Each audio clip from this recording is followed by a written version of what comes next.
ईमा और Alex university में अपने नए साल के दौरान मिले थे। वो दोनों एक ही वाकिफियत सेशन में शरीक हुए और असाबी जोश के मुश्तरका एहसास ने उन्हें इकट्ठा किया। आरामदेह और पुरसुकून बातचीत के तौर पर शुरू हुआ जो जल्द ही एक गहरे मोहब्बत भरे रिश्ते में बदल गया। उन्होंने कैंपस की तलाश, अपनी उम्मीदों और ख्वाबों को बांटने और तालिब इल्मी की जिंदगी के चैलेंजों में एक दूसरे का साथ देने में लातादाद घंटे गुजारे। उनकी मोहब्बत हर गुजरते साल के साथ मजबूत होती गई। ईमा एक आर्ट मेजर थी, उसकी तख्लीकी सलाहियतें लामहदूद थी और मुसव्वरी का इसका जुनून मुतासिर कुन था। दूसरी तरफ एलेक्स इंजीनियरिंग की तालीम हासिल कर रहा था।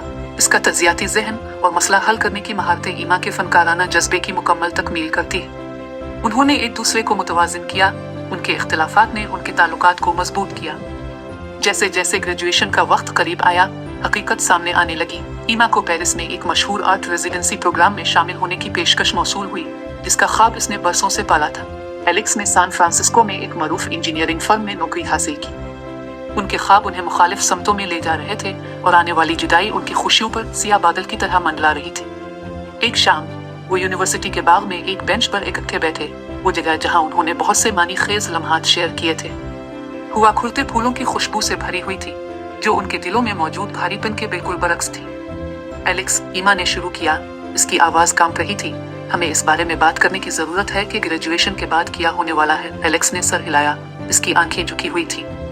मैं जानता, ईमा, ये ऐसी चीज है जिससे मैं डरता रहा हूँ। मैं तुम्हें तुम्हारे ख्वाबों से बाज नहीं रखना चाहती। ईमा ने उसकी आंखों में आंसू भरते हुए कहा।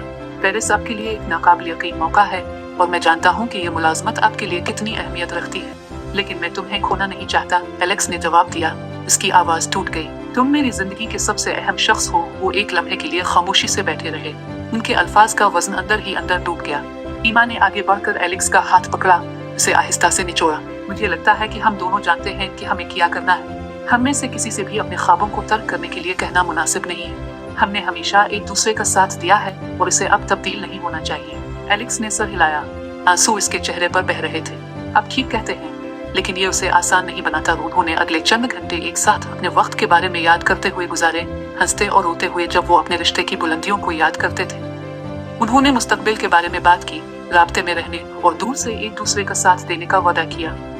रात दिली अल्फाज और दर्दनाक एहसास से भरी हुई थी। उनकी जिंदगी का ये बाब खत्म होने वाला है। इनकी ग्रेजुएशन का दिन आ गया और उसके साथ ही उनके कारनामों का एक तख्त जश्न। वो एक साथ खड़े थे, दोस्तों और कुंबा वालों से घिरा हुआ था, लेकिन उनके ख्यालात आने वाली अलविदा ने खा गए।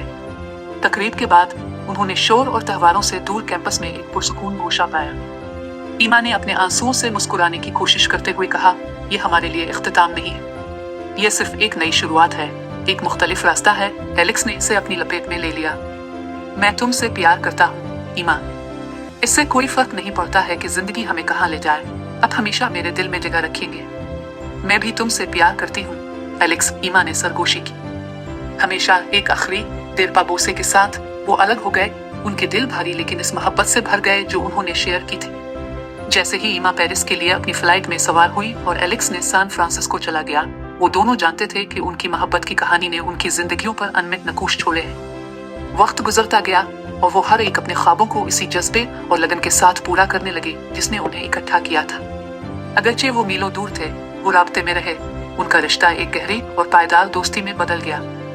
उन्होंने जो मोहब्बत शेयर की थी वो उन्हें मुसलसल मुतासिर करती रही, उन्हें इस ताकत और खूबसूरती की याद दिलाती रही जो एक दूसरे की हकीकी हिमायत करने और इस पर यकीन करने से हासिल होती है। और यूं ईमा और एलेक्स अपने वक्त की यादों को साथ लेकर आगे बढ़े, ये जानते हुए कि कभी कभी मोहब्बत का मतलब है जाने देना।